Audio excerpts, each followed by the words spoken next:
All right, let's talk Jimmy G. Let's talk Kyle Shanahan going up against Raheem Morris's Los Angeles Rams defense. What's going to happen? Because as we know, first time these two teams played each other, in fact, the first two times these two teams played each other, the 49ers have come out on top. And going back further, the last 6 times the 49ers went up against the Rams, they beat them. So what's happened? Let's look at this chart. This is where each team ranks in terms of PFF grades in each of specific categories. So for the 49ers offense, 16th passing, that checks out. That's kind of where Jimmy Garoppolo is. Best receiving in football, according to PFF, and good pass blocking at 7th best. The Rams defense covers well with 12th best, and they rush the passer really well in terms of PFF grade, best in football. They also stop the run better than anyone, although the 49ers are tied for the best run blocking. So that's also another fascinating scenario here. But you look at these numbers, it doesn't seem like it overwhelmingly favors the 49ers. So why is this a great matchup for them? And really, the great matchup is kind of on the other side of the ball. But there are some things like this, for example, where Jimmy Garoppolo, 122.1 passer rating when he's blitzed. That's 4th best in football. His passer rating when he isn't blitzed is 89.2. That's 21st best in football. So the Rams blitz a little bit higher than most teams. They're not like super blitz happy, but there's something there that definitely goes in San Francisco's favor. Both of these two teams do have a pretty good amount of success when the opposing team blitzes them. Although I think this chart is really what's going to make you realize, okay, I see why this can be a bit of an issue for the Rams here, is that so I'm looking at the top 3 pass catchers for San Francisco and how they perform in man and then how they perform in zone. So I have PFF grades versus man and yards per route ran versus man. And then I have PFF grades versus zone and yards per route ran versus zone. And just one thing to note is that the Rams, they mix up a lot, but they like to play zone coverage as much as possible. That's their favorite coverage. However, you look at all 3 of these guys, and what they all have in common is they get more yards per route ran versus zone than they do versus man. Brandon Ayuk kind of the least amount. He does well against man or zone. His PFF grade actually goes down versus zone, but does get a little bit more yards. Deebo Samuel, you see a huge jump from a respectable 1.96 yards per route ran versus man to an amazing 3.57 versus zone. And in George Kittle as well, you see nearly a yard per route jump for him. So the reality is kind of what we already know about Kyle Shanahan. Zone coverage is what he thrives on. You don't want to play too much zone against Kyle Shanahan. So that's something to pay attention to as we go through the film. Let's now rewatch those first 2 games and talk about what we can learn from them. So this first game, these are the box score stats. Kind of some weird stats, right? Garoppolo only threw the ball 19 times. There were only 4 incompletions in this game. His numbers were good, just he didn't throw the ball a ton. They ran the ball a lot. So why did they run the ball so much? An element of this was simply just because they got up early and were kind of just trying to kill the clock mode for a lot of it. Also, Deebo Samuel still somehow managed a 97-yard day with a touchdown, not to mention 36 rushing yards, despite the fact that his quarterback only threw the ball 19 times. Kind of crazy there. But yeah, let's go into the film now. What does San Francisco do well? And here's the other reason why there is still a matchup advantage for San Francisco. I don't think it's as dramatic as it is on the other side of the ball, but it does exist, where kind of, a play like this is kind of perfectly encapsulating both of these two teams in a way. The Rams is a defense that says, we're not going to give you anything over the top. We're going to force you to methodically move down the field. And the 49ers offense is basically saying, we're fine with moving methodically down the field. This is how we can have success. We'll run the ball every play of a drive if we have to. We're cool with that. On a play like this, you have Kittle who's just going to get into a gap in coverage quickly. Watch how when Garoppolo takes a snap, you see Kittle just finds a soft spot in the zone very quickly. Garoppolo hits him and you pick up a first down here. And typically the mindset with this kind of stuff is, well, sure, these plays are good. You want to be able to convert on these plays. But the reality of the situation is you typically need explosives to win football games. Typically, you're going to need some splash plays. And that's why Raheem Morris runs the defense he does, and it seems like that's why Sean McVay gets his defensive coordinators to run that style of defense, because they want to take away explosives. There's obvious downsides to that kind of stuff, and this play will be an example of it, where this time it's not the cover 3 zone blitz, it's going to be a cover 2 scenario where you have 2 safeties deep. So what can you do against a 2 safety deep coverage? You can just run the ball. Look, everyone is accounted for. If you've been paying attention to Brandon Staley, who was the former Rams defensive coordinator, a big chunk of what he did was similar to what the Rams still do, which is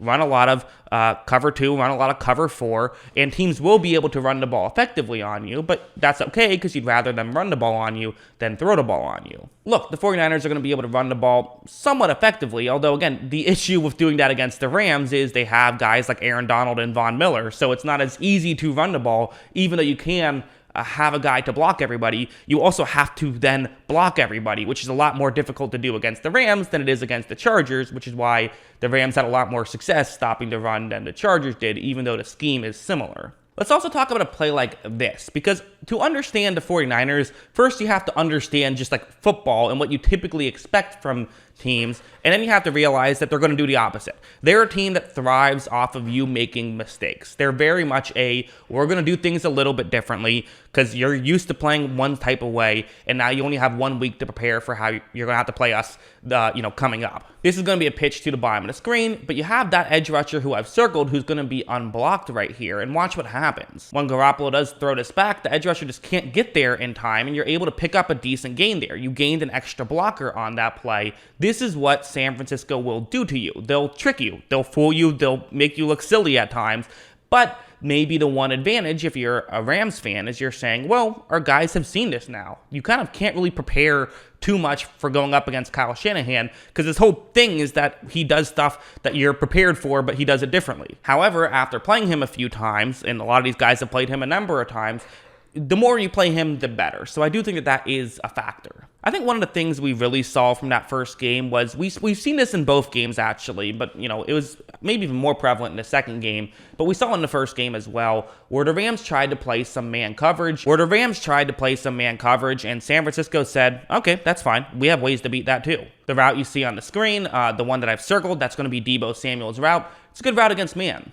Watch how when Garoppolo takes the snap, you're going to see Samuel is going to be able to get open to kind of scheme that up a little bit, because Shanahan can do that as well, and they're able to pick up a big chunk play. So that's something that we saw a bit of, is the Rams tried to play some man coverage. The issue is that didn't really just work out that well. So you're thinking, okay, well, if this is a bad matchup, let's change our scheme. Well, you have to be able to successfully do it. Although I did see some stuff when they played zone that worked. Something like this, where you have just, again, it's similar to that first play I showed you of George Kittle. You're just throwing underneath, trying to gain some yards. However, this time for the Rams, they're going to read it and they're going to actually go over and knock it away. So that's just good defense. And that was, again, we see a lot of good defense from number 5 right there. That's Jalen Ramsey. I mean, that's what he can do effectively. So Jalen Ramsey might actually be a big key in this. He's good in zone coverage. In fact, the Rams are good in zone coverage. And I think it's kind of one of those things where you might not necessarily want to play away from your strengths just because it's their weakness. Maybe play towards your strengths, even if it's their strength as well. Have good on good and hope your guys can beat their guys. Like this play is another example of just an incredible play from Jalen Ramsey. Jalen Ramsey's a guy who gets a lot of criticism. I think it's probably just people don't like his personality, because his on-the-field stuff is, I'm always blown away every time I watch Rams defensive tape. I really am. But anyways, this is the cover 3, and you have a crossing route over the middle. This is a staple of the Shanahan offense. Shanahan loves to do this stuff. Look at how right when this play begins, you're going to notice that you have schemed open a bit of separation right here. I mean, if this is a throw right now, is it going to be complete? Well, probably, unless Jalen Ramsey is able to close the gap. However, close the gap he does. Watch how Ramsey cuts that off right away, stays with him, eventually knocks the ball away. Great stuff from Ramsey. Again, this is what Ramsey does. This is how Ramsey operates. So having a guy like him, it basically can make things a lot more difficult. And it's not just him, but this is kind of one of those things where I think that from what I've seen, I don't think it's the worst strategy in the world to play a lot more zone coverage and just trust that your guys can make the right plays. All right, let's go over to the second game now. We're going to see once again a very good day from Jimmy Garoppolo, and Deebo Samuel threw for 24 yards and a touchdown, so that's kind of fun. The running game, again, solid, but that's not what's winning them the football game this time. They ran the ball a lot the first time. Second time, not so much. They did throw the ball a decent amount. in this one. And, we're able to have success doing so. Brandon Ayuk, Deebo Samuel, and Jawan Jennings all with good offensive days. This was obviously the game where they would go on to win in overtime. What can we learn from this one? Well, first, let's talk about what went well for the Rams. I mean, the Rams had some stuff that I still think looks good. This is that same concept that I talked about earlier. We're ending with one and starting with basically the same play, but there's several ways you can beat it. You can rely on Jalen Ramsey to make a great defensive play, but what if you don't want to do that? Well, there's other things you can do. Look at how right when this play begins, you see that a Rams linebacker here, at this point, this looks like it's about to get open, right? And that's Deebo Samuel over the middle. He gets the ball in his hands. This could be trouble. So a lot of times what you do as a quarterback is you kind of wait until Samuel gets past the linebacker, and then you just throw it to him once the linebacker won't be able to get there, but your receiver will.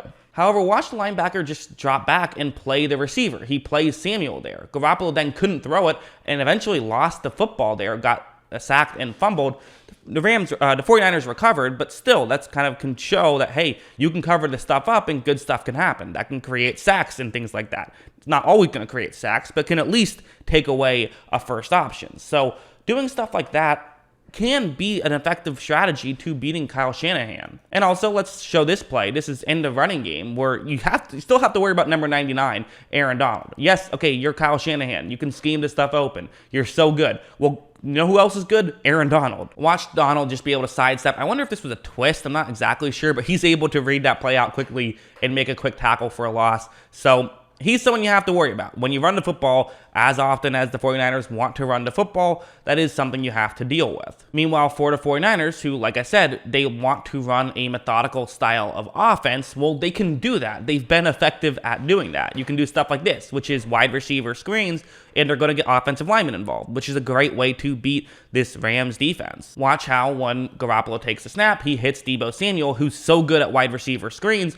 and wide receiver screens are a way you can beat this Rams defense. So that goes back into that bad matchup for the Rams, which we know is true because the Rams lost to a team that they have more wins than multiple times. So yeah, of course, it's a bad matchup. We know that. But this is part of how it works. Is again, it's kind of the way that the 49ers are built is kind of uniquely a way that kind of the way that you can beat the Rams. It fits perfectly. It's like a puzzle piece almost. And there are other coverages you can do. You can change things if you're the Rams if you want to. But like I said, the issue with changing stuff is that they were worse at that than they were when they just sort of play their coverage that they're good at. Because you see, this is the concept is it's man coverage that the Rams are in. It's a cover one man play.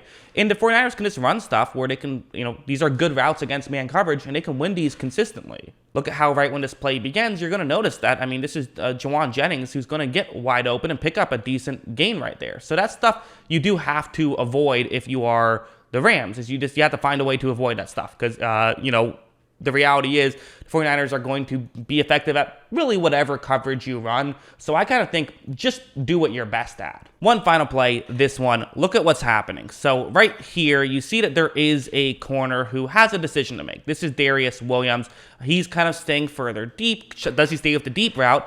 Probably that's what you should do because there's a receiver about to get wide open. This is basically just a blown coverage from the Rams. And if Garoppolo spots this, he can have a big play, if not a touchdown. Instead, Garoppolo is going to throw the ball to the flat. And to me, this is the one saving grace the Rams have. There's so much good about the 49ers, but I still don't know how much I can really trust Jimmy Garoppolo. I'm sorry, I just don't. And listen, Garoppolo's done some nice stuff this season. I think this hasn't been a horrible season from him. I do think he's had a bad past couple of weeks. That I do think. I think he needs to play more like middle of the season Jimmy and less like late season Jimmy. But honestly, in both of these games, you saw missed throws, you saw poor decisions, and we're probably going to see some missed throws and poor decisions by both of these quarterbacks, but I do think that we'll probably see more from Garoppolo, and you just hope if you're a 49ers fan, there isn't one or two of those that really come back to bite you. Let's look at this chart. This is very fascinating. So what you're seeing right here is this is San Francisco's pass frequency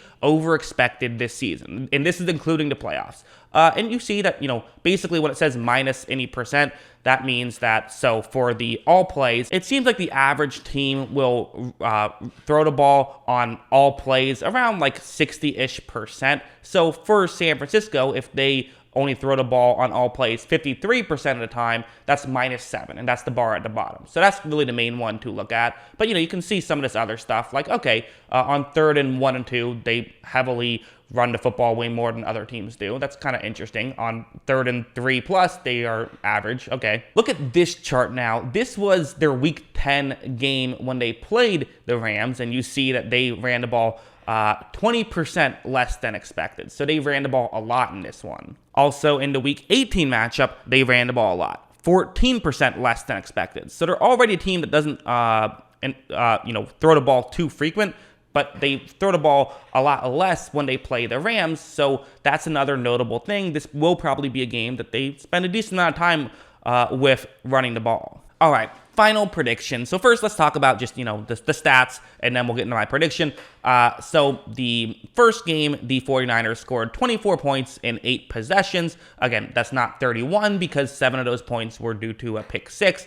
The second game, they scored 27 points in 11 possessions, meaning their average is 2.7 points per drive, which is pretty significant, right? San Francisco scores 2.32 points per drive on the year. The Rams give up 1.91 points per drive on the year, but it's a good matchup for San Francisco, and that's why I'm predicting they'll continue what they did the first 2 times. I think 2.7 points per drive, that feels right to me. So I'm going to project a 10-possession game where they do have a pretty good offensive day. Meaning my final prediction, I'm going with the 49ers. Listen, the 49ers beat the Rams twice. It's a good matchup for them. They're a good football team. I do think there is more talent on the Rams roster. I do. But sometimes it's not just talent. Sometimes it is matchups. And, we'll see if it works out. But that's my logic behind it. But I do think that, largely what I've said about the schemes and stuff, that probably is true. What we'll see. I am a believer in, I think the Rams should try to play zone coverage and just trust that your guys can do good at it. Obviously, still mix stuff up as they like to do, but it should be a very fascinating matchup. Both these games should be close. I'm picking both the underdogs, so we'll see how that goes. Usually, I don't like to pick underdogs in the conference championship, but I think it makes sense here given the way these the matchups had gone. So, yeah, that's what I think. What do you guys think? Let me know in the comments below. Always love hearing from you, and of course, as always, thanks for watching.